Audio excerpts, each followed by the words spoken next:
السلام عليكم ورحمة الله وبركاته. الحمد لله والصلاة والسلام على رسول الله أجمعين. أما بعد. ആദരണീയരായ ദേലമ്പാടി ഉസ്താദ്, സഅദി ഉസ്താദ് എന്നുള്ള വഴിക്ക് അങ്ങനെ ഒരു ഭാഗം അറിയപ്പെടുന്നു, ബാക്കിമാർ ഉസ്താദ് എന്ന് അങ്ങനെ അറിയപ്പെടുന്ന നമ്മളെ സഅദി ഉസ്താദ്, വേദിയിലുള്ള മറ്റ് മുദരിസമാർ, മുഅല്ലിമീങ്ങൾ, സദസ്സിലുള്ള മുഴുവൻ സഹോദരിമാർ, വിദ്യാർത്ഥിനികൾ, സുദീർഘമായ ഒരു പ്രസംഗത്തിന്റെ വയലിന്റെ ആവശ്യം ഇല്ല. എന്റെ അൽഹംദുലില്ലാഹ് ദേലമ്പാടി ഉസ്താദിനെ ബാണ്ടത്ര പറഞ്ഞു. ആ ഉസ്താദ് പറയുമ്പോ അതിൽ സുന്നത്തമാത്ത് എന്തായാലും ഉണ്ടാവും നമുക്ക് ഉറപ്പാണ്. കാരണം ഉപ്പാപ്പ അംഗീകരിച്ചിട്ടുണ്ട്, ആരും അംഗീകരിച്ച്, ബാപ്പി അംഗീകരിച്ചില്ല, നമ്മൾ അംഗീകാരം ആവശ്യമില്ലല്ലോ. വാണ്ടത്ര ഉസ്താദ് പറഞ്ഞിട്ടുണ്ട്. അൽഹംദുലില്ലാഹ്. അതുകൊണ്ട് തന്നെ ഇനി വയലിനോ അല്ലെങ്കിൽ പ്രസംഗത്തിനോ മുതിരുന്നില്ല. അകത്തുക അവിടുന്ന് ആയാലും ഞങ്ങളായാലും പഠിച്ച ആലിമീങ്ങളെ സംബന്ധിച്ചിടത്തോളം പറയാനുള്ളത് തഖ്വയോടെ ജീവിക്കുക എന്നുള്ളത് തന്നെ. അത് തന്നെയാണ് അവിടുന്ന് പറഞ്ഞിട്ടുണ്ടാകും എന്നുള്ളത്. അതെ, അനുസ്മരണ വേദി താജുൽ ഉലമയും ഖുറത്തു സാദാത്തും എന്തെന്നേ ഉള്ളത് ആ അവിടുന്ന് പ്രതിപാദിച്ചപ്പോൾ അവരിൽ നിന്നുണ്ടാകുന്ന ആ അനുസ്മരണ വേദി നമ്മൾ പങ്കെടുക്കേണ്ട, നമ്മൾ പഠിക്കേണ്ട പാഠം എന്താണ്? അവിടുത്തെ തഖ്വ, ജീവിതത്തിൽ കാണുന്ന ശുദ്ധി. ഏത് വിഷയത്തിലാണെങ്കിൽ, സാമ്പത്തികമാവട്ടെ, ഇടപെടുന്ന മഹല്ലത്തിന്റെ വിഷയത്തിലാവട്ടെ, ഇടപെടുന്ന ഏത് ദാമ്പത്യ ജീവിതത്തിലുമാവട്ടെ, പഠിപ്പിച്ചു കൊടുക്കുന്നതാവട്ടെ, അല്ലാഹുവിന്റെ ദീൻ അത് തുറന്ന് പറഞ്ഞ് ആ രൂപത്തിൽ പഠിപ്പിക്കുക എന്നുള്ളതാണ് അവിടുത്തെ എന്റെ ഉപ്പാപ്പയുമായ, അവിടുത്തെ ഉസ്താദുമായ, അവിടുത്തെ ഗുരുനാഥനായ, അവിടുത്തെ ശൈഖായ അന്റെയും നിങ്ങളെയും എന്നല്ല, കർണാടക, കേരള എന്നല്ല, ഇന്ത്യ എന്നല്ല, ലോകമൊട്ടാകെയുള്ള നേതാവായ ബഹുമാനപ്പെട്ട താജുൽ ഉലമയും കാണിച്ചു തന്നത് അത് തന്നെയാണ്. താജുൽ ഉലമനെ സ്മരിക്കാതെ കർണാടക എന്നല്ല, എന്നെ സംബന്ധിച്ചിടത്തോളം സ്മരിക്കാതെ പോവാൻ പാടുള്ളതല്ല. എന്റെ തല മറന്ന് കണ്ണതേക്കരുത്. അത് ബാപ്പും പറയും. നിങ്ങളെ സംബന്ധിച്ചിടത്തോളം താജുൽ ഉലമനെ പറയണം. ഈ ഒരു രൂപം, ഈ ഒരു അവസ്ഥ ആക്കി തന്നത് ആരാണ്? ബഹുമാനപ്പെട്ട താജുൽ ഉലമയാണ്. താജുൽ ഉലമ എങ്ങനെയായി?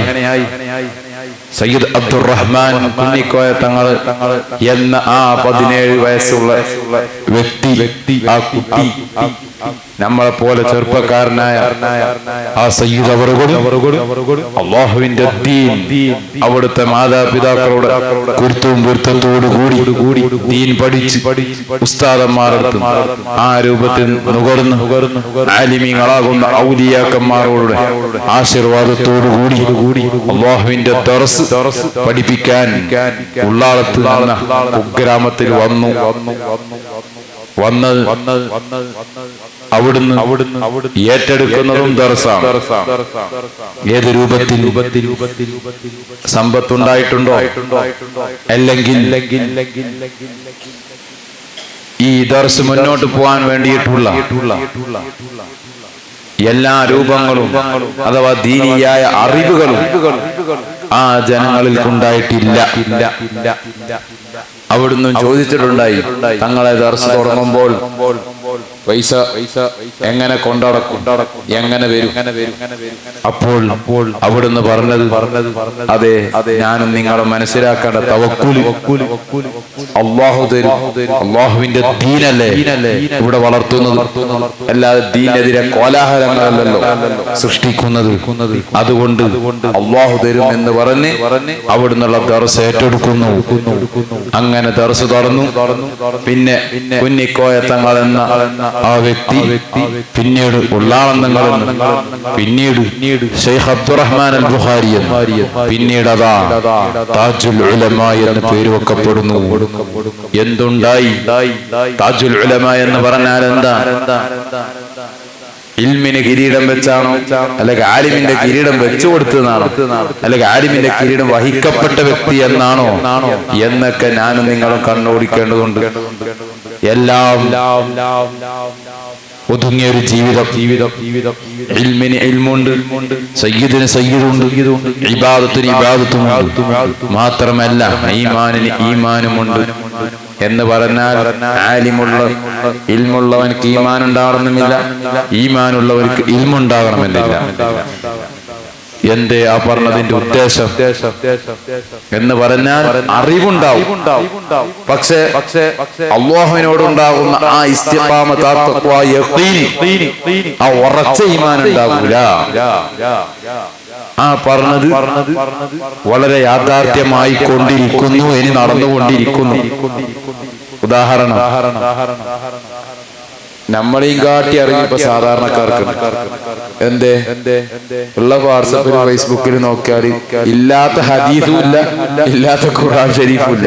നമ്മളെയും കാട്ടി അറിയോ അവർക്കറിയും, പക്ഷെ നഫ്ഇല്ല. അത് തന്നെയാണ് അല്ലാഹു പറഞ്ഞത്. അവസാന കാലഘട്ടമാകുമ്പോ ഇൽമധികരിക്കും, പക്ഷെ അത് എന്താകൂല, ഉപകാരം സിദ്ധിക്കൂല. ഒന്നത്. രണ്ടോ, അതേ ഇൽമു ഉയർത്തപ്പെടുകയും ചെയ്യും. എങ്ങനെ, ഏത് രൂപം, അതും ഇവിടെ നടന്നുകൊണ്ടിരിക്കുന്നു.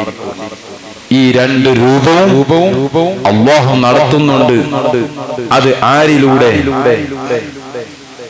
അത് എങ്ങനെ ഞങ്ങളിൽ നിന്ന് ഒഴിവാകണം എന്നുള്ളതാണ് ഞാനും നിങ്ങളും ചിന്തിക്കേണ്ടത്. എന്ന് പറഞ്ഞാൽ നഫ്ഇല്ലാത്ത, ഉപകാരമില്ലാത്ത ഇൽമു സിദ്ധിച്ച് നമ്മൾ ഈമാൻ വർദ്ധിപ്പിക്കലല്ല, അത് ഞങ്ങളിൽ നിന്ന് ഒഴിവാക്കണം. എന്ന് പറഞ്ഞാൽ അന്നിയും നിങ്ങളും അല്ലാഹുവിടെ സൃഷ്ടിക്കപ്പെട്ടത് അല്ലാഹുവിന്റെ ദീനി ഖിദ്മത്ത് ചെയ്യാൻ വേണ്ടിയാണ്, എന്നല്ലാതെ കോലാഹലങ്ങൾ സൃഷ്ടിക്കാനുള്ളതല്ല. ആ ദീനി ഖിദ്മത്ത് കാലഘട്ടത്തിന്റെ സംഭവ വികാസങ്ങൾ ഇവിടെ നടന്നുകൊണ്ടിരിക്കുന്നു. ഒരു ഭാഗത്ത് ഉരുൾപൊട്ടലും, ഒരു ഭാഗത്ത് അതെ അങ്ങനെയുള്ള പ്രകൃതിക്ഷോഭങ്ങൾ നടക്കുന്നു, മറുഭാഗത്ത് നിഅമത്തും നടക്കുന്നു. ഇവിടെ ഞങ്ങൾ മുഅ്മിനീങ്ങളായ ഞങ്ങൾ കണ്ണോടിക്കേണ്ടതുണ്ട്. എന്തേ, എവിടെ നിന്നാണ് പ്രകൃതിക്ഷോഭം, എങ്ങനെ പ്രകൃതിക്ഷോഭങ്ങൾ വരുന്നു, എന്നാൽ അതിനുൾക്കൊണ്ട പാഠം ഞങ്ങൾ എന്താണെന്ന് കണ്ടു. ഇങ്ങനെ അങ്ങോട്ട് ഞങ്ങൾ ചെയ്യേണ്ട ഇനി ബാക്കിയുള്ള കാര്യങ്ങൾ ഏത് രൂപം, അവിടുന്ന് മനസ്സിലാക്കേണ്ട രൂപം എന്തെന്നാണ് ഞാനും നിങ്ങളും ചിന്തിക്കേണ്ടതും പ്രവർത്തനം ഇങ്ങനെ അങ്ങോട്ട് പ്രവർത്തിക്കേണ്ടത്. എന്ന് പറഞ്ഞാൽ പ്രകൃതിക്ഷോഭങ്ങളൊക്കെ ഉണ്ടാകും, നടക്കും. എന്റെ നടന്നു ഞാനും നിങ്ങളും ഇവിടെ നിയോഗിക്കപ്പെട്ടു. എന്തിനു വേണ്ടി? അന്നിയും നിങ്ങളെയും അല്ലാഹു അറക്കിയത് ദുൽമിന് വേണ്ടിയല്ല. അതെ കാലഘട്ടത്തിന്റെ 2000 അല്ലെങ്കിൽ 90 കാലഘട്ടങ്ങളിൽ വരെയുള്ള മുഅ്മിനീങ്ങളും അതുവരെ ജനിച്ച മക്കൾക്ക് അന്ന് ഈമാൻ അവർക്ക് പകർന്നു കൊടുത്തതും അന്നത്തെ ടെക്നോളജി വർദ്ധിപ്പിച്ചതും അക്കാലത്ത് എന്നുള്ളതല്ല, മൗലൂദ്, അതുപോലെ ഹദ്ദാദറാത്തിയും അതുപോലത്തെ നിലനിർത്തിയിട്ടാണ് ആ ടെക്നോളജി എന്ത് ചെയ്തത്, ഈമാൻ വളർത്തിയത്. അല്ലേ? നിങ്ങൾ എന്നെ കണ്ണോടിച്ചു. പഴയ കാലഘട്ടത്തിൽ ഒന്നുമില്ല. മദർസയിൽ പോകുന്നുണ്ടെങ്കിൽ, നമ്മൾ രാത്രി പോകുന്നുണ്ടെങ്കിൽ നമ്മളോട് ഈമാൻ വർദ്ധിപ്പിക്കാൻ പേടിയുണ്ടെങ്കിൽ നമ്മളോട് നമ്മൾ പറഞ്ഞത് പള്ളിയിൽ അയച്ചത് എന്ത് പറഞ്ഞറിയോ? സ്വലാത്ത് അല്ലേ തന്നെ. ഞാനങ്ങനെ പോയിട്ടുണ്ട്. ഇവിടുന്ന് മഗ്‌രിബിന് ജമാഅത്തിന് അയക്കുമ്പോ നമ്മളോടൊക്കെ പറയല് സ്വലാത്ത് അലിയിൽ പോയിക്കോ, അവിടെ തിരിച്ചു വരുമ്പോൾ ഉസ്താദും പറയും സ്വലാത്ത് അലിയിൽ വന്ന വീട്ടിലേക്ക് തിരിച്ചെത്തും. ആ ഈമാനാണ് അന്ന് ഓരോ വിദ്യാർത്ഥിനികൾ അല്ലാഹു തആല അല്ലാഹുവിന്റെ ഇൽമിലേക്കും ആ ഈമാൻ യഖീനിലേക്കും അവിടുന്ന് കാണിച്ചു അക്കാലത്തുള്ള മുഅ്മിനീങ്ങൾക്ക് അല്ലാഹുവിന്റെ ഔലിയാക്കന്മാരാകുന്ന ഉലമാക്കള് പഠിപ്പിച്ചു കൊടുത്തത് അവര് ആ രൂപം അവര് സ്വീകരിച്ചു. അത് മക്കളിലേക്കും പറഞ്ഞു കൊടുത്തു. ആ മക്കളെയും അല്ലാഹു ഈമാൻ കൊണ്ട് വർദ്ധിപ്പിച്ചു. എന്നാൽ ഈ കാലഘട്ടം എടുത്തു നോക്കൂ, നേരെ മറിച്ച് ടെക്നോളജി വർദ്ധിച്ചു, അറിവുണ്ട്, പക്ഷെ അത് ഉപയോഗിക്കുന്നില്ല. ഏത് രൂപം? ഹദീസാവട്ടെ അല്ലെങ്കിൽ ഖുർആൻ ഷരീഫാവട്ടെ, ഈ രൂപക്ക് ഇവരെ അയച്ചു കൊടുക്കും. എന്നിട്ട് എന്ത് ചെയ്യും? ഓൻ തന്നെ പറയും അപ്പുറത്തെ ഫിത്തിന, ഇതായത് നിങ്ങൾക്ക് വേണ്ടിയിട്ടാണ് ആ ഹദീസ് പറഞ്ഞതെന്ന് പറയും. പിന്നെ ഈ ഓനക്ക് നഫ്ആവോ? ഫിത്തിന ആയില്ലേ? പിന്നെ ഓനക്ക് നഫ്ആവോ?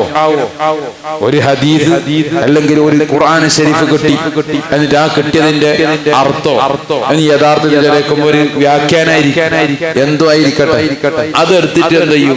അടുത്തൊരു സാധാരണ വ്യക്തി അടുത്ത വ്യക്തിക്ക് അയച്ചു കൊടുക്കും, ഷെയർ ചെയ്യും. എന്നിട്ട് പറയൂ, ഇവൻ അതെ നിന്റെ ഉണ്ടാകുന്ന പ്രശ്നമാണ് ആ പറഞ്ഞത്, നോയിക്കോ, നിനക്ക് നന്നായിക്കോ. ഓ നന്നായി, അതില്ല, ഓനെന്താന്ന് ആലോചിക്കുന്നില്ല. അങ്ങനെ നഫ് ഇല്ലാണ്ടാക്കുകയാണ്. അതിന്റെ അവിടെ നഫ് ഇല്ലാത്തത് അതെ ഇവിടെ ഇവൻ എന്ത് ചെയ്തു? ആ ആലിമിനെ പറ്റി കുറ്റം പറഞ്ഞിട്ടാവാം, അല്ലെങ്കിൽ സയ്യിദിനെ തെറി പറഞ്ഞിട്ടാവാം ഈ ഹദീസുകൾ അയച്ചു കൊടുക്കുന്നത്. അപ്പൊ അല്ലാഹുവിടെ നഫ്ആക്കോ? അല്ലാഹു ആ ഇൽമി ഇവനക്ക് ഉപയോഗപ്പെടുത്തോ? ഇല്ല. എന്തേ? ഓൻ ഫിത്നക്ക് കൂട്ടുന്നു.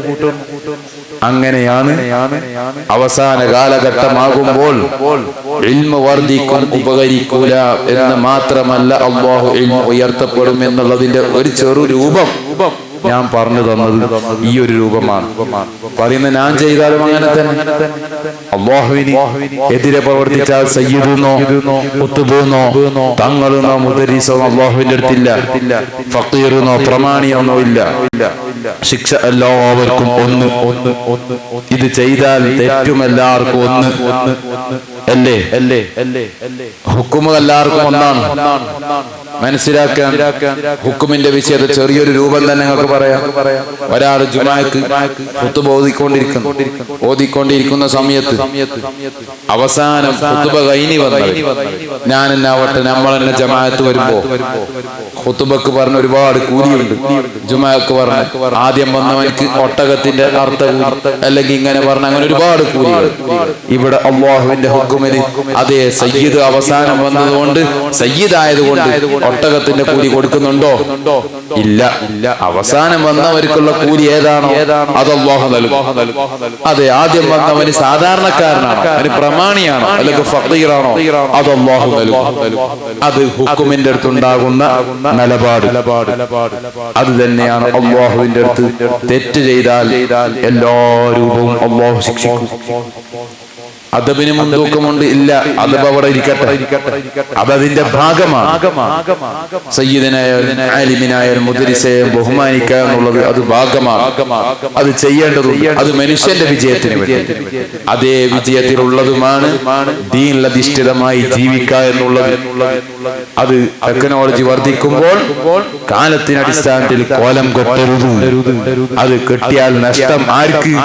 അവനവൻക്ക് എന്നുള്ളതല്ലാതെ അതെ അവൻ നഷ്ടപ്പെട്ടാൽ അവന്റെ മക്കൾ നശിപ്പിക്കും, പിന്നെ കുടുംബം, പിന്നെ അവനെ കൊണ്ട് എവിടെയൊക്കെ ഫിത്ന വരുന്നോ, മഹല്ലത്താണെങ്കിൽ മഹല്ലത്ത്, ദർസാണെങ്കിൽ ദർസ്, പള്ളിയാണെങ്കിൽ പള്ളി, അങ്ങനെയുള്ള എല്ലാ ഫിത്നയും അതേ ടെക്നോളജിയിൽ അടിസ്ഥാനത്തിൽ ജീവിക്കുന്ന മക്കൾക്ക്, ഈമാനില്ലാതെ രൂപത്തിൽ പോകുന്ന മക്കൾക്ക് അതിന്റെ രൂപം അവരെ ബന്ധപ്പെടുന്ന ഏതൊക്കെ സ്ഥലങ്ങളുണ്ടോ അതൊക്കെ അല്ലാഹു ഫിത്ന രൂപമാക്കി കളയും.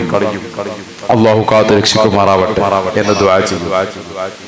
ഇവിടുന്ന് ഞങ്ങളും നിങ്ങളും മനസ്സിലാക്കേണ്ടത് കാലഘട്ടത്തിന്റെ ടെക്നോളജി വർദ്ധിക്കുമ്പോഴും അതെ ഞാനും നിങ്ങളും മൊബൈലാകുന്ന മൊബൈൽ നോക്കിക്കളിക്കുന്നു.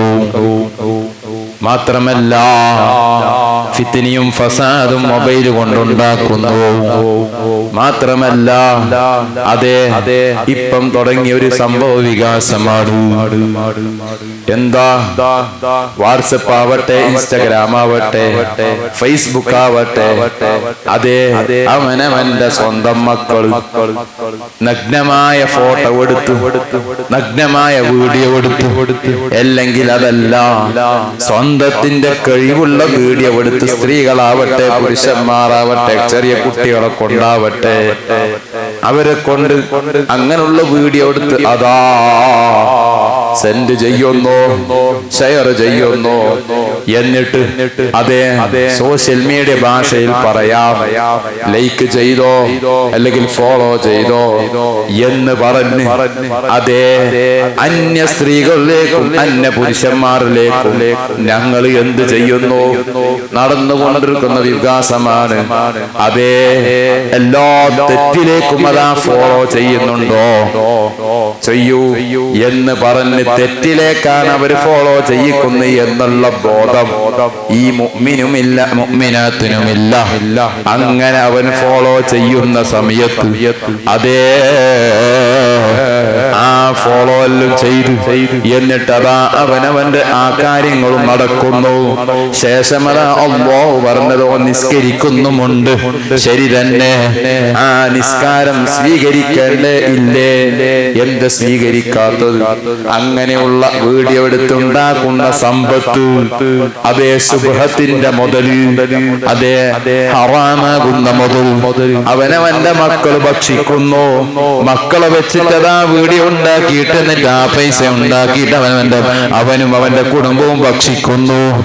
അതേ ആ സുബ്ഹത്ത് മുതൽ കലർന്നാൽ അവനവൻ ദുആ ചെയ്താ സ്വീകരിക്കോ? ഇല്ല ഇല്ല. സുബ്ഹത്തിന്റെ അതേ ഹറാമ് കലർന്ന ഭക്ഷണം കഴിച്ചവരുടെ ദുആ സ്വീകരിക്കില്ല എന്ന് അല്ലാഹു പറഞ്ഞതല്ലേ. സുബ്ഹത്തിന്റെ മുതൽ എന്ന് പറഞ്ഞാൽ എന്താ?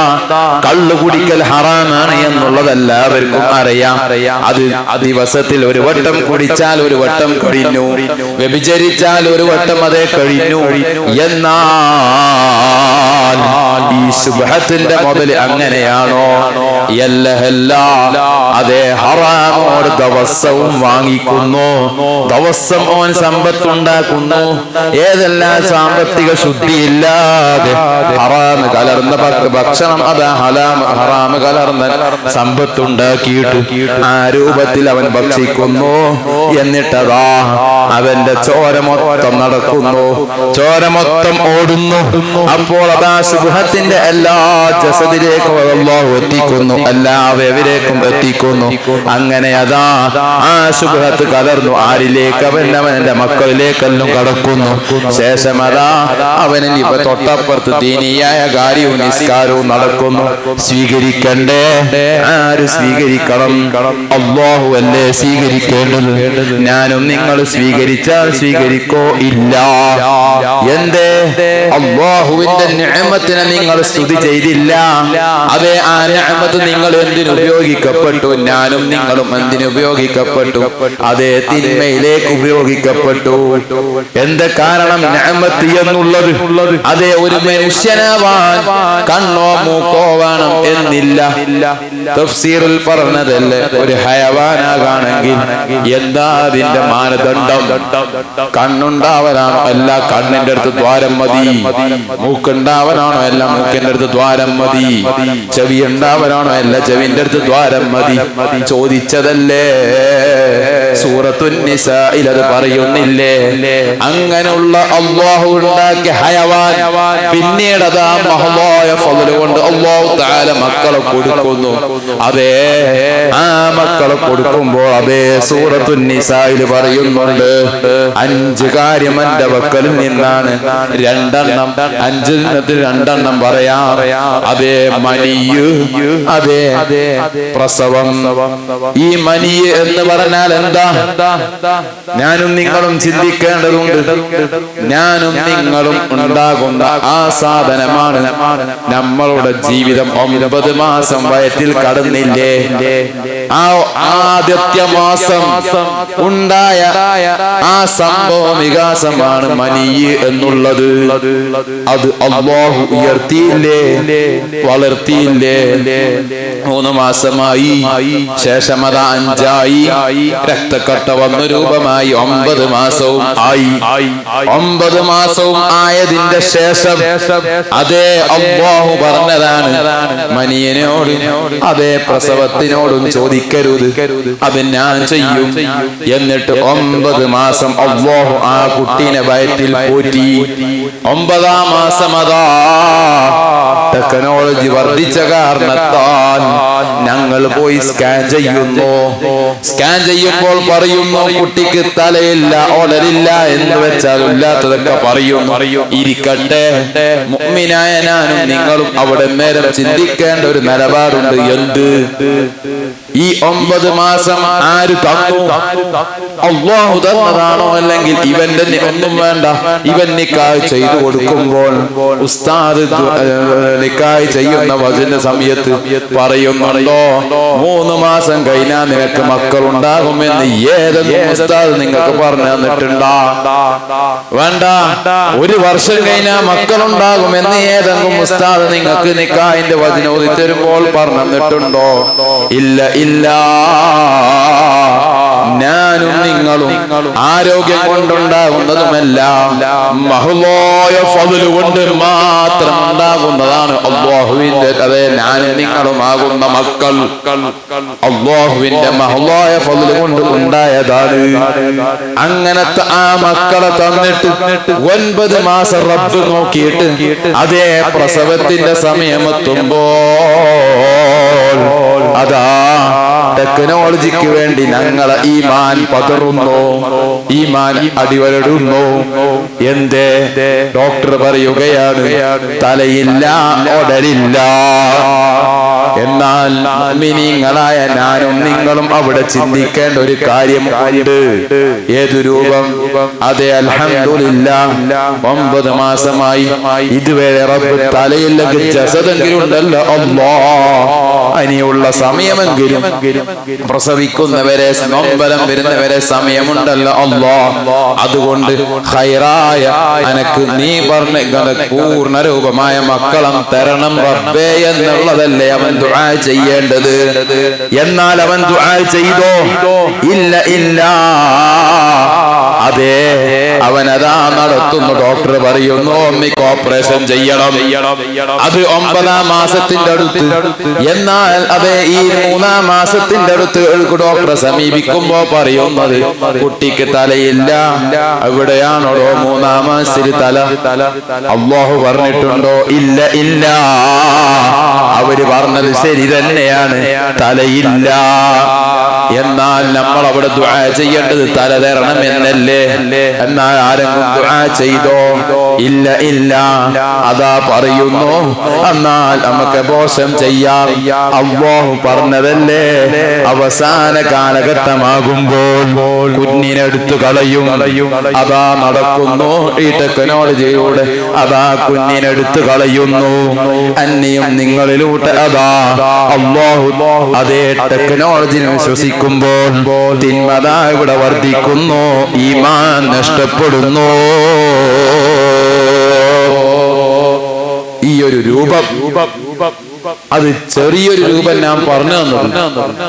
ഇങ്ങനെ ടെക്നോളജി വർദ്ധിക്കുമ്പോ മക്കളുടെ നിഅമത്ത് പറഞ്ഞുകൊണ്ട് വന്നതാണ്. ആ മക്കൾ ഈ കാലഘട്ടത്തിൽ അല്ലാഹു ജനിപ്പിക്കുന്ന മക്കൾക്ക് അതാ മുൻദ്വാരമില്ല, പിൻദ്വാരമില്ല എന്ന് മാത്രമല്ല, അതേ ഞാനും നേരിട്ട് മിന്നാന്ന് കഴിഞ്ഞ 2 ആഴ്ച മുമ്പ് ബജ്പ ഭാഗത്ത് പോയപ്പോ കണ്ടിട്ടുണ്ട് ഒരു കുട്ടിക്ക് ദുബറില്ലാതെ ബാപ്പാന്റെ ഇരോട് ഞാൻ കണ്ടു. എന്തേ അല്ലാഹു അങ്ങനെ തന്നു ശിക്ഷിച്ചു? ഞാനും നിങ്ങളും ചിന്തിക്കേണ്ടതുണ്ട്. പഴയ കാലഘട്ടത്തിൽ ഒരുപാട് സ്ത്രീകൾ പ്രസവിക്കപ്പെട്ടു. അതെ, അവിടെയൊന്നും അല്ലാഹു ശിക്ഷിച്ചില്ല. ഇപ്പോഴതാ ഞാൻ നേരത്തെ പറഞ്ഞതുപോലെ ടെക്നോളജി വർദ്ധിക്കുമ്പോൾ ഈമാനാണ് വർദ്ധിക്കേണ്ടത്, പക്ഷെ വർദ്ധിച്ചില്ല. അവിടെ ഞങ്ങൾ വിശ്വാസം കൊടുത്തത് കൊണ്ട് തന്നെ ആരിലേക്ക്? ടെക്നോളജിയിലേക്ക് വിശ്വാസം കൊടുത്തപ്പോൾ അല്ലാഹു ശിക്ഷിക്കാൻ തുടങ്ങി. അവരെ കാലഘട്ടത്തിലും പ്രസവം നടന്നു. അവിടുത്തെ ഈമാൻ നേരം ഏതായിരുന്നു? പഴയ ഉസ്താദന്മാർ പറഞ്ഞു പഠിപ്പിച്ച, ആലിമീങ്ങൾ പറഞ്ഞു പഠിപ്പിച്ച അതേ മങ്കൂസ് മൗലൂദ് അല്ലെങ്കിൽ ഹുസൈൻ മൗലൂദ് ഏതൊക്കെയുണ്ട് അതൊക്കെ ഒന്നുമില്ലെങ്കിലും റസൂലുള്ളാഹിന്റെ വലിയ സ്വലാത്ത് അല്ല. അതാണ് പഴയ കാലഘട്ടത്തിൽ നടന്നു വന്നത്. അതുകൊണ്ട് തന്നെ മക്കളാകുന്ന മക്കൾ ജനിച്ചും ചെയ്തിന് ഒരു ബുദ്ധിമുട്ടുണ്ടായിട്ടുമില്ല. എന്നാൽ ഇന്ന് മക്കൾ ജനിക്കുന്നുണ്ടോ? 100-ലുണ്ടെങ്കിൽ 90 മക്കളൊന്നും എബോർഷനാക്കി പോകുന്നുണ്ട്. 10 എണ്ണമാണെങ്കിൽ ജനിക്കുന്നുണ്ടാവും. ആ 10 തന്നെ അള്ള പറഞ്ഞ രൂപമാണ്. ഏത് അവസാന കാലഘട്ടമാകുമ്പോ പ്രസവിക്കൂല, ഉമ്മ പ്രസവിക്കാത്ത മക്കൾ ജനിക്കും എന്ന് പറഞ്ഞു. ഉമ്മ പ്രസവിക്കാത്ത മക്കളെ ഇപ്പൊ എങ്ങനെ ജനിക്കാം? ഇത് തന്നെയാണ് ആ രൂപം. വേറെ വരാനൊന്നുമില്ല. ഇനിയിപ്പോ ഇതിനും കാട്ടി ഒന്നും കൂടി അപ്പുറം വരും. അങ്ങനെ ഈ രൂപമൊക്കെ നടന്നു വരുന്നു. അപ്പൊ ഞാനും നിങ്ങൾ ഇവിടെ മനസ്സിലാക്കേണ്ടത് അല്ലാഹു പറഞ്ഞത് നടക്കണ്ടേ? നടക്കണം. എന്നാൽ അന്യരും നിങ്ങളിലൂടെ നടക്കരുത് എന്നതാണ് ഞാൻ നിങ്ങൾ മനസ്സിലാക്കേണ്ടത്. അന്യരൂട്ടം നടക്കണം, നമ്മളിലൂടെ തന്നെ നടക്കേണ്ട ആവശ്യമില്ല. ഉദാഹരണം പറഞ്ഞാൽ ഞാൻ എല്ലാം പഠിച്ചു, ഉസ്താദും പഠിച്ചു, ഇവിടെ വന്നിട്ട് നിങ്ങളോട് പറയാണ് കഞ്ചാവ് അടിച്ചോ, ബീഡി വലിച്ചോ, കള്ളു കുടിച്ചോ, വ്യഭിചരിച്ചോ എന്ന് ഞാൻ നിങ്ങളടുത്ത് വന്ന് തിന്മ വന്ന് പറയാം. എന്റെ കൊടുത്ത സ്ഥിതി എന്താ? ഞങ്ങൾക്ക് പറഞ്ഞാൽ നടക്കൂല. ഇപ്പൊ പറഞ്ഞാൽ നടക്കുന്നില്ല. പറഞ്ഞാൽ പറയലാകും. പക്ഷെ അത് എന്തിനു നാശമാകും? അവനവന്റെ കുടുംബത്തെയും അവനവന്റെ ഖബറിലേക്ക് അത് നാശമായി കളയും. അത് പേടിച്ചുകൊണ്ടാണല്ലോ ഇപ്പൊ നമ്മൾ പറയാത്തത്. അല്ലെങ്കിൽ നമുക്ക് വെച്ച് പൈസ ഉണ്ടായിക്കൂടെ? സ്ഥാനം ഉണ്ടായി. ഇപ്പൊ ഏറ്റവും കൂടുതൽ പൈസ ഉണ്ടാക്കാൻ പറ്റുന്ന ഒരു മാർഗമാണ് അത് പറ്റൂല എന്നുള്ള ആ ഉറച്ച നിലപാടിൽ പഠിപ്പിച്ചതുകൊണ്ടാണ് നമ്മളൊന്നും ചെയ്യാത്തത്. എന്താ നമുക്ക് ഇതുവരെ വന്ന് പറഞ്ഞൂടെ നിങ്ങളത് നടത്തണം, തിന്മ ചെയ്യണമെന്ന്? അതാരും ചെയ്യൂല. യഥാർത്ഥ ബുദ്ധിബോധമുള്ളവൻ, ഈമാൻ ആ രൂപത്തിൽ കൊണ്ടു നടക്കുന്നവൻ അത് ചെയ്യൂല എന്നല്ല, മറിച്ച് എന്തും ചെയ്യാം എന്നുള്ള ബോധമാണെങ്കിൽ അതെ ചെയ്തോളൂ, പ്രശ്നം ഇല്ല. ഞാനും നിങ്ങളും നിസ്കരിക്കുമ്പോൾ അല്ലാഹു അക്ബർ എന്ന് പറയുന്നില്ലേ? എന്താണ് ഈ അല്ലാഹു അക്ബർ എന്ന് പറഞ്ഞാൽ? മഹല്ലി ഇമാമിനെ പോലത്തവരൊക്കെ പറയുന്നത് എന്താ? ഈ അല്ലാഹു അക്ബർ ഇങ്ങനെ പറയാൻ തന്നെ കാരണം എന്താ? ഏറ്റവും അക്ബർ കിബർ നടിക്കാൻ അധികാരമുള്ളവൻ അല്ലാഹു ആണെന്നുള്ള തന്നെയാണ്. അത് നമ്മളും നിങ്ങളും പറയുന്നുണ്ട്. പക്ഷേ നിസ്കാരത്തിന് കഴിഞ്ഞാൽ ഓന്റെ അടുത്ത് എത്തുമ്പോ ഉള്ള കിബർ മൊത്തം ഓൻക്കുള്ളു, അള്ളാഹ്ക്കല്ല. അഥവാ നനക്കൊണ്ടെല്ലാം സാധിക്കും അല്ല. അത് വരുമ്പോ പിന്നെ വരുന്നിടത്ത് വെച്ച് കാണാം. അതെ, വരുന്നിടത്ത് വെച്ച് കാണാം. ആ കാണുന്ന ഇപ്പൊ കാണുന്ന എല്ലാം നടക്കും. അല്ലാഹു എല്ലാ രൂപത്തിലും ശിക്ഷിക്കുന്നു. പ്രകൃതിക്ഷോഭങ്ങളാകുന്ന ക്ഷോഭം നടത്തുന്നു. ആ ക്ഷോഭം വരുമ്പോൾ അതെ ഉണക്കിന്റെ കൂടെ പച്ചയും കത്തും എന്ന് അല്ലാഹു പറഞ്ഞതാണ്. അപ്പോൾ അവിടെ ഉണ്ടാകുന്ന മരണമോ അതെ ആ വ്യക്തിത്വങ്ങൾ നല്ലത് ചെയ്താൽ അവർക്കത് ഖബറിലേക്ക് അതുണ്ടാകും. അവിടെ പിന്നീട് വാണമെന്ന് നിർബന്ധമൊന്നുമില്ല. പിന്നെ അതിന്റെ ഒക്കെ ഒരു രൂപമാണ് ജസദ് കിട്ടാന്നുള്ളതൊക്കെ, വെക്കൽ മയ്യത്ത് വെക്കാന്നുള്ളതൊക്കെ അതിന്റെ ഒരു രൂപമാണ്. ആത്മാവിനെ നന്നാക്കാന്നാ ശരിക്കും പറയുന്നു. ആത്മാവ് അപ്പൊ ശുദ്ധീകരിക്കുന്നത്, ജസദിനല്ല ശുദ്ധീകരിക്കുക. അപ്പം പിന്നെ ആത്മാവിനെ നന്നാക്കൽ എങ്ങനെ? ഇതേപോലെ സ്വലാത്ത് ദിക്ർ ചെല്ലലോ. അപ്പൊ ആത്മാവ് നല്ലയിടത്തുണ്ടാകും എന്നുള്ളത് ഇങ്ങനെയുള്ള വികാസം വരുമ്പോൾ അത് നമ്മൾ മനസ്സിലാക്കണം.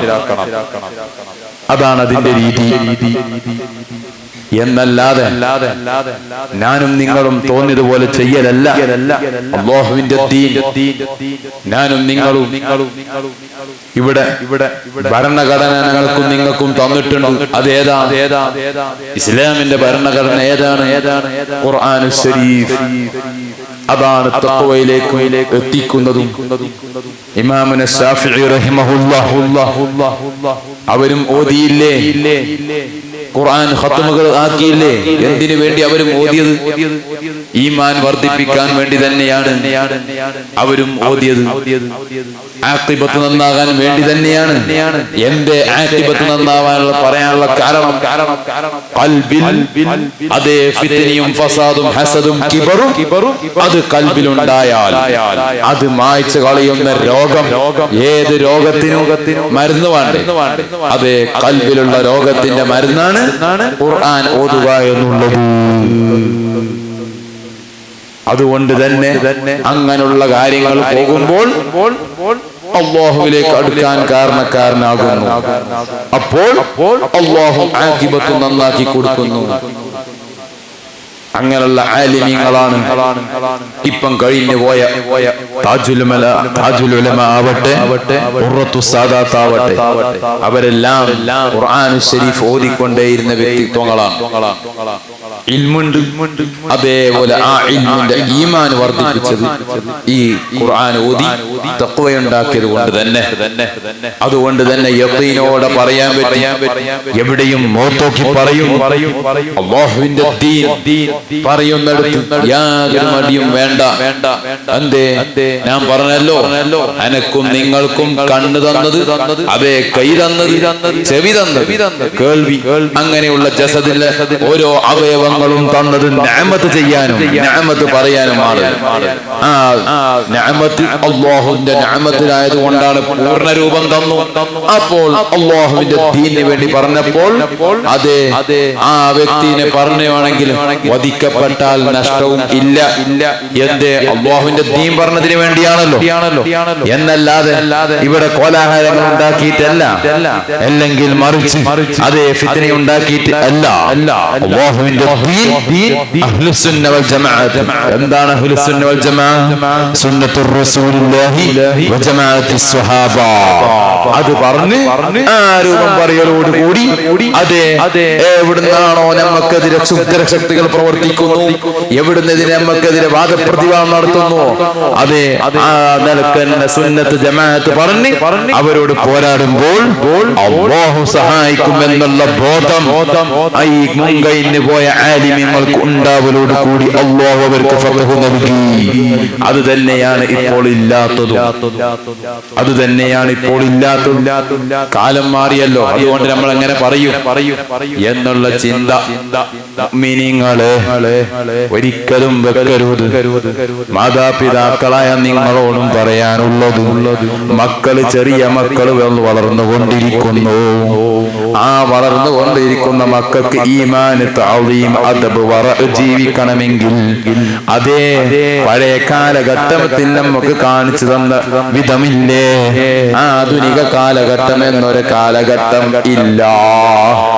ആധുനിക കാലഘട്ടം ആരുടെ കാലത്ത് കഴിഞ്ഞു പോയി?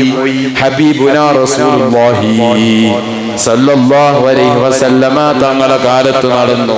അത് എങ്ങനെ? അതെ ഹബീബിന്റെ മുമ്പ്, ആ ഹബീബിന്റെ മുമ്പ് വരെ, അതിന്റെ മുമ്പ് ജഹലിയായ ഒരു കാലഘട്ടമുണ്ട്.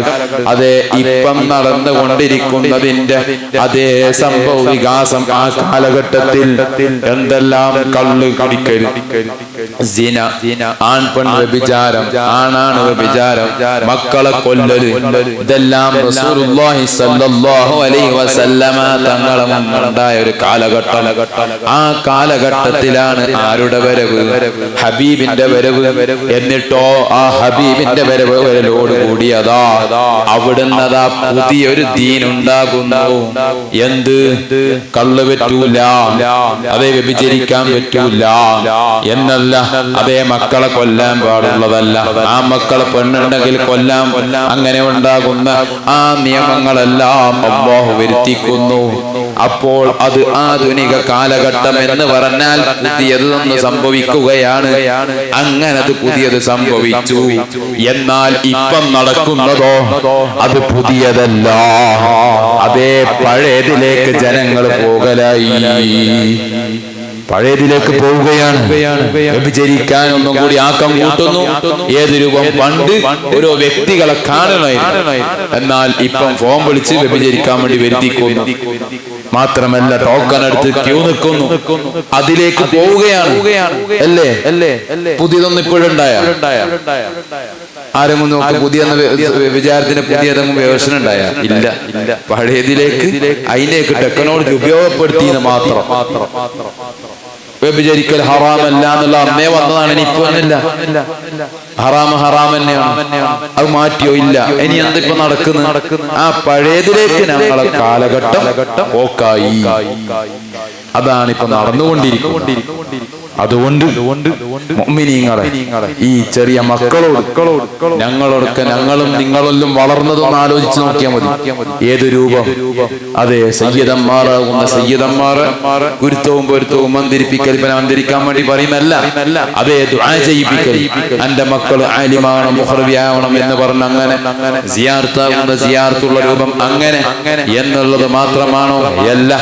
ജമാഅത്തിനാകുന്ന ജമാഅത്തിന് വിടൽ, അതുപോലെ തന്നെ മൗലൂദ് മൗലൂദ് സദസ്സിൽ പങ്കെടുത്ത് അതിന്റെ തർബിയത്ത് തർബിയത്ത് നേടരുത് എന്നുള്ളത് മാത്രമാണോ? എല്ലാ ഹദ്ദാദ് റാത്തീബ് വരെ നിലനിർത്തണം. എന്തിനാ ഹദ്ദാദ് റാത്തീബ്? ഹദ്ദാദ് റാത്തീബിന്റെ വരവെങ്ങനെ? ഹദ്ദാദ് റാത്തീബ് ചില്ലറുള്ളതാണോ? എന്റെ ഹദ്ദാദ് റാത്തീബിന് 3, 7 ദിക്ർ കാണുന്നില്ല.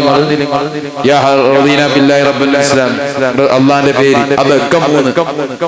യാദൽ ജലാൽ വൽ ഇക്റാം 7. ആരെങ്കിലും ചിന്തിച്ചിട്ടുണ്ട് എന്തിനാ പൗ വന്ന്? അറിയോ? അതേ ഫഖീഹുൽ മുഖദ്ദമിനെ അവിടുന്ന് വിശദീകരിക്കുമ്പോൾ അവിടുത്തെ കിതാബിൽ പറയുന്നത് കാണാം. ഹദ്ദാദ് റാത്തീബിന്റെ 3 ഈ രചിക്കുമ്പോൾ അല്ലാഹു ഉത്തരം കൊടുക്കുന്നു.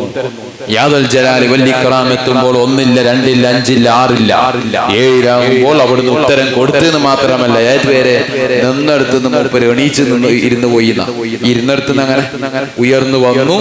എന്നിട്ട് അതേ മലക്കിന്റെ അടുത്ത് നിന്നുള്ള ഒരുപാട് ഉത്തരം കിട്ടിയെന്നുള്ളൊക്കെ ഒരുപാട് സംഭവ വികാസങ്ങൾ അതിൽ പറയുന്നുണ്ട്. അപ്പൊ ഞങ്ങൾ മനസ്സിലാക്കേണ്ടത് ഹദ്ദാദ് റാത്തീബ് പൂർണ്ണമായിട്ടും സ്വീകാര്യത ഉള്ളതാണ്. അപ്പോൾ അത് ചെല്ലുമ്പോൾ ഈ ഹദ്ദാദ് റാത്തീബിൽ ഉണ്ടാകുന്ന ഓരോ ദിക്റിലും എന്താ പറയുന്നത്? ഓരോന്നിന്റെ അടുത്ത് നോക്കിയാൽ, അർത്ഥം നോക്കിയാൽ, അതേ നാട്ടിലുണ്ടാകുന്ന ബലാ, സ്വന്തത്തിനുണ്ടാകുന്ന ആഫത്ത് മുസീബത്ത്, സ്വന്തം മക്കളുണ്ടാകും, അതെല്ലാം നന്മ ഉണ്ടാകണം എന്നുള്ള ആ ദിക്റിൽ ദുആയാണ്. അത് ചെല്ലാത്ത എടുത്തു കളയുന്നോളം അല്ലാഹു തുടങ്ങുന്നു. നാട്ടിലാവട്ടെ, വീട്ടിലാവട്ടെ, കുടുംബത്തിലാവട്ടെ മുസീബത്ത് വർദ്ധിക്കുന്നു. ദുആ ഇല്ല, ഈമാനും ഇല്ല. അപ്പോൾ എന്ത് കാരണം? ടെക്നോളജി വർദ്ധിച്ചതല്ലേ. അതുകൊണ്ട് ഓ മുഅ്മിനീങ്ങളെ, സഹോദരി സഹോദരന്മാരെ, എടുത്ത് നിങ്ങളോട് പറയാനുള്ളത്, മക്കളെ തന്നത് നിഅമത്താണ്. അല്ലാഹു ചോദിക്കും, നിഅമത്തിനെയും റബ്ബ് ചോദിക്കും. ഞാൻ പറഞ്ഞില്ലേ, എന്റെ ശബ്ദം ദീനിന് വേണ്ടി ചെലവഴിച്ചാൽ എനക്കത് പറയാം. കണ്ണ് അതെ എന്തിനു വേണ്ടി ചെലവഴിച്ചു? അതെ കണ്ണ് എന്ന് പറഞ്ഞാൽ പള്ളിയെ നോക്കൽ ഹലാലാണ്, ജായിസാണ്. ആ പള്ളിയിൽ തന്നെ താഴെ നോക്കലും ജായിസാണ്. അതെ ഞാൻ ഇന്റർലോക്ക് നോക്കലും ജായിസാണ്. അതിന് ചോദ്യം ചെയ്യും, അത് നോക്കിയതുകൊണ്ട് തെറ്റില്ല. എന്നാൽ അവിടെ തന്നെ തൊട്ടപ്പുറത്ത് കിടക്കുന്നു നഗ്നമായ ഒരു സ്ത്രീ. എന്നാൽ ആ സ്ത്രീനെ കണ്ണു നോക്കലോടുകൂടി അത് ഹറാമായി. ആ കണ്ണ് തന്ന കാഴ്ച നിഅമത്തല്ലേ. നിഅമത്ത് ഹറാമിന് ഉപയോഗിക്കപ്പെടുമ്പോൾ അതിന്റെ ഹുക്മ് മാറി. ഇതാണ് ദീൻ. നമ്മുടെ യുക്തിക്ക് യോജിച്ചതല്ല ഈ ദീൻ. അല്ലാഹുവിന്റെ ദീൻ ഒരു ചട്ടക്കൂടുണ്ട്. അത് മതി, വിശ്വസിക്കുന്ന ചെയ്തോട്ടെ. തോന്നിയതുപോലെ നടക്കാനുള്ളതാണ്. കാലത്തിനടിസ്ഥാന കോലം കെട്ടാനുള്ളതല്ല. ഇപ്പോഴത്തെ മാതാപിതാക്കൾ അധികം പറയുന്നത്, ഇപ്പോഴത്തെ മക്കളല്ലേ, എങ്ങനെ പറയാം? ഇത് ഓന്റെ മക്കൾ തന്നെയല്ലേ, വേറെ മക്കളൊന്നല്ലല്ലോ. പറയുന്നിടത്ത് പൂർണ്ണമായിട്ടും അംഗീകാരം നിങ്ങൾക്കുണ്ട്. നിങ്ങളടുത്തുള്ള വളർത്തു മോശം അത് തന്നെ കുറച്ച് മാതാപിതാക്കളുടെ ഭാഗത്തുമുണ്ട്. അല്ലാഹുവിന്റെ അടുത്ത് പറയേണ്ടതുണ്ട്, യാതൊരു സംശയവും ഇല്ല. അതുകൊണ്ട് കാലത്തിനടിസ്ഥാനത്തിൽ നിങ്ങൾ കോലം കെട്ടരുത്, മക്കളെ പഠിപ്പിക്കരുത്. നിങ്ങൾ അതേ മദർസയാകുന്ന മദർസയും ഉസ്താദന്മാരാകുന്ന ഉസ്താദന്മാരെ ബഹുമാനിക്കരുത്. ആ രൂപത്തിൽ കൊണ്ടുവന്നാൽ മക്കൾ എന്തായി കളയും? നല്ല ഈമാനുള്ള വ്യക്തികളായി മാറും. എല്ലാവരും ആലിമാവണമെന്നില്ല. അങ്ങനത്തെ ചേർത്ത് അള്ളാന്റെ അടുത്തുമില്ല. ആലിമെന്നെ പയച്ചു പോയിട്ടില്ലൂടെ ഈമാന്റെ കുറവുണ്ട്. അഹ്മദുൽ ബദവിന്റെ കാലത്ത് നടന്ന് വലിയൊരു സംഭവ വികാസം ഉണ്ടായിരുന്നു. എടുത്തങ്ങ് കള്ളുപോയി. വലിയ ആലിം, വലിയ ശിഷ്യൻ, പണ്ഡിതനായിരുന്നു. എന്നിട്ടോ ഓർക്കെതിരെ ഞാനങ്ങനെ നിൽക്കാം, ഞാൻ ഇമാം, ആരും മൂപ്പര് പോയി അങ്ങനെ പറഞ്ഞത്. അഹ്മദുൽ ബദവി കേട്ട സംഭവം മൊത്തത്തിൽ ചുരുക്കിയെടുത്ത് പറഞ്ഞു. ഓനങ്ങനെ പറഞ്ഞെന്നാന്ന് കാണണല്ല. ഓൻ ഇമാമത്ത് നിക്കലോടുകൂടി അല്ലാഹു അക്ബർ എന്ന് പറയാൻ പറ്റിയില്ല. അവിടുത്തെ മൗലൂദ് ചരിത്രം നോക്കിയാൽ കാണാം. അല്ലാഹു അക്ബർന്ന് വലിയ മുദരിസിനെ പറയാൻ പറ്റിയില്ല. എടുത്തണ്ട് കളഞ്ഞു ഇൽമണ്ട് ഊരി. ചിന്തിച്ചു നോക്ക്. അപ്പം ഈമാൻ അത് വേറൊരു സംഭവമാണ്. ഇൽമുണ്ടാവലെന്നല്ല. ഞാൻ പറഞ്ഞ അധിക ഇൽമുള്ളവൻക്ക് ഈമാൻ ഉണ്ടാവണമെന്നില്ല, ഈമാനുള്ളവൻക്ക് ഇൽമുണ്ടാവണം. ഇൽമില്ലാത്ത ആളുകൾ നിരീശ്വരവാദികൾക്ക് ഇൽമില്ല. നമ്മുടെയും കാട്ടി അറിവുണ്ടല്ലോ. ഖുർആന്റെ ആയത്ത് എന്താ പറയാ, അതിന്റെ വ്യാഖ്യാനം അവർക്കറിയാം. എന്നാൽ അവർ ഈമാനുള്ളവരായോ? ഇല്ല. അല്ലാഹുവിനെ വിശ്വസിച്ചില്ല. അതുകൊണ്ട് തന്നെ അല്ലാഹു ഹിദായത്ത് കൊടുത്തില്ല, ഈമാനുള്ളവരുമായിട്ടുമില്ല. എന്നാൽ തൊട്ടപ്പുറത്തേക്ക് ഉസ്താദിന് ഇത് അറിയാത്തത് കൊണ്ട് ഈ ഈമാനില്ലാത്തവരായോ? ഇല്ല. അവരും ഈമാനുള്ളവരായി മാറിത്തീർന്നു. എങ്ങനെ? അല്ലാഹുവിനെ വിശ്വസിച്ചു, ആ രൂപത്തിൽ പ്രവർത്തിച്ചു. അതുകൊണ്ട് മുഅ്മിനീങ്ങളായ നിങ്ങളോട്, എന്നോടും നിങ്ങളോടും പറയാനുള്ളത്, കാലഘട്ടത്തിന്റെ സോഷ്യൽ മീഡിയ ഒക്കെ വർദ്ധിക്കുമ്പോൾ ഇപ്പോൾ അത് ഇനി അടുത്ത ഇനിയൊരു കാലഘട്ടം കണ്ണോട് നോക്കിയാൽ തന്നെ ഫ്രണ്ടിൽ വരുന്ന കാലഘട്ടം, ഇങ്ങനെ നോക്കുമ്പോൾ തന്നെ അങ്ങോട്ടും ഇങ്ങോട്ടും മാറുന്ന കാലഘട്ടം. അപ്പോൾ നമ്മൾ ചിന്തിക്കേണ്ടത് അല്ലാഹ് കാലഘട്ടം മാറി എന്നാണോ? അല്ല. 6666 ആയത്ത് അന്ന് അല്ലാഹു ഇറക്കി ആ ഭരണഘടനയിലേക്ക് അതേ ഉലമാക്കൾ, അന്നത്തെ ഉലമാക്കൾ അതിൽ ഏതാണോ ഇത് സംഭവിച്ചത് അതിലേക്ക് ഇത് ഖിയാസാക്കുക എന്നല്ലാതെ അല്ലാഹുവിന്റെ ദീനിന്റെ ഹുക്ം മാറൂല. അത് മാറ്റിയാൽ മാറുന്നതുമല്ല. ഏത് തങ്ങളല്ല, കുതുബല്ല, സയ്യിദല്ല, മാറ്റിയാൽ മാറുന്നതുമല്ല. ഉള്ളതിനെ അതിനെ ഏർപ്പാക്കിയത് നടക്കുന്ന കാര്യവും അല്ല. അതുകൊണ്ട് അന്നേരം നിങ്ങൾ ആ സമയത്ത് നമ്മളെ ബുദ്ധിക്കൊത്ത് ചിന്തിക്കേണ്ടത്, ഇങ്ങനെ ചെയ്താൽ ഹറാമാണെങ്കിൽ ഇത് ഹറാമ്, അത് ഹലാലിന്റെ രൂപം ഏതാണോ ആ രൂപം സ്വീകരിക്കുക എന്നുള്ളതാണ് നിലപാട്. എന്നല്ലാതെ കാലഘട്ടം മാറി, അതുകൊണ്ട് നമുക്ക് പോകാം, പോയിക്കോളൂ. തന്ന നിഅമത്തിനെ അല്ലാഹു തിരിച്ചു പിടിക്കുക തന്നെ ചെയ്യും, യാതൊരു സംശയവും ഇല്ല. സമ്പത്ത് അല്ലാഹു തിരിച്ചു പിടിക്കും. ഏത് രൂപം? ഒന്നിക്ക് മക്കളെ ശിക്ഷിച്ചു, അല്ലെങ്കിൽ അതേ മാരകമായ രോഗം കൊടുത്തു, അല്ലെങ്കിൽ അതേ വേറെന്തെങ്കിലും അവനക്ക് ഉണ്ടാകുന്ന മുസീബത്ത് കൊടുത്തു. അപ്പോൾ അതേ ഇവൻ ചെയ്ത തെറ്റ് കാരണം കൊണ്ട് അന്നേരം അതുവരെ ഓനക്കറിയുന്ന തങ്ങളെ പോലും അല്ലാഹു ഓർമ്മ കൊടുക്കൂല. അങ്ങനെ സമ്പത്തെല്ലാം തിരിച്ചു പിടിച്ച ഏകദേശം ഓന് കയ്യാട്ടി യാചിക്കുന്ന അവസ്ഥയിലേക്ക് അല്ലാഹു എത്തിക്കുമ്പോൾ അവൻക്ക് അല്ലാഹു ഓർമ്മ കൊടുക്കുന്നു. പിന്നീട് അതേ ഇന്ന തങ്ങളുണ്ട്, പോയി കാണണം, ഇന്ന ബദരീങ്ങളുണ്ട്, തവസ്സുൽ ചെയ്യണം, ഇന്ന റസൂലുണ്ട്, ഇന്ന തവസ്സുൽ ചെയ്യണം, ഇന്ന സ്വലാത്തുണ്ട്, ഇന്ന് തവസ്സുൽ ചെയ്യണം. എന്നേരം ഓർമ്മ കൊടുത്തപ്പോൾ ഇവന്റെ ജീവിതത്തിന്റെ പകുതിയും ഇവിടെ കഴിഞ്ഞു. അപ്പോഴതാവൻ തുടങ്ങുന്നു അങ്ങന്ന് അങ്ങോട്ട് എന്തിനു വേണ്ടി? കയ്യാട്ടി യാചിക്കാൻ. അതേ തന്ന നിഅമത്തിനെ അല്ലാഹു തിരിച്ചു പിടിക്കുമ്പോൾ, ആ നിഅമത്തിനെ തെരലോടി തിരിച്ചു പിടിക്കുമ്പോ പിന്നെ അവൻ ഓർക്കും. അപ്പം തുടങ്ങും അവന് കയ്യാട്ടി യാചിക്കാൻ. അല്ലാഹു കാത്ത് രക്ഷിക്കുമാറാവട്ടെ. ആമീൻ എന്ന് ദുആ ചെയ്യുന്നു. അതുകൊണ്ട് മുഅ്മിനീങ്ങളെ ഖുറത്തു സാദാത്തിനെയും താജുൽ ഉലമയെയും സ്മരിക്കുക എന്നുള്ളതിന്റെ ഏറ്റവും വലിയ തെളിവ്, നമ്മൾ ഉൾക്കൊണ്ട പാഠം, അവിടുന്ന് ഈ കാലഘട്ടത്തിൽ നമ്മൾ അതേ കൈകൊണ്ട് ഉള്ള ഫിത്നയും ഫസാദും മൊബൈലിൽ ഷെയറും ഫോളോ ചെയ്യുന്ന സമയത്ത് അവർ കൈകൊണ്ട് ഖുർആൻ നോക്കി ഓതി. അതാണ് അവരുണ്ടാക്കിയ ഈമാൻ. ഞങ്ങൾ ഉണ്ടാക്കിയ ഈമാനോ ഫിത്നയും ഫസാദും ഉണ്ടാക്കി. അതാണ് ഇപ്പൊ നടന്നുകൊണ്ടിരിക്കുന്നത്. അത് വേണ്ടത്ര ഖുർആനും സ്വലാത്തും ചെയ്യുന്ന കാര്യത്തിൽ സാമ്പത്തിക ശുദ്ധി, അതേ തെറ്റല്ല, ഹറാമല്ല, ഹലാലാണ് എന്നുള്ള രൂപം മക്കൾ പോകുന്നതും അതും ഹറാമല്ല, ഹലാലിലാണ് എന്നുള്ള ആ ജീവിത ശുദ്ധി ജീവിച്ച് എന്നിട്ട് മരിക്കാനുമാണ് ഞാനും നിങ്ങളും അതിനുവേണ്ടി ജീവിക്കാൻ. എന്നല്ലാതെ ഇവിടെ കോലാഹലങ്ങൾ സൃഷ്ടിച്ച് ഫിത്നക്ക് ഫിത്നയും പറഞ്ഞു, അതേ ഫസാദിന് ഫസാദും ഉണ്ടാക്കി, ഹസദിന് ഹസദും വെച്ച്, കിബറിന് കിബറിനും നടന്നു കൊണ്ട് നാവൂല. അല്ലാഹു ശിക്ഷിക്കുക തന്നെ ചെയ്യും. അല്ലാഹു കാത്തു രക്ഷിക്കുമാറാവട്ടെ എന്ന് ദുആ ചെയ്തുകൊണ്ട് ഞാൻ എൻ്റെ വാക്കുകൾ നിർത്തുന്നു. വആഖിറു ദഅവാനാ അൽഹംദുലില്ലാഹി റബ്ബിൽ ആലമീൻ.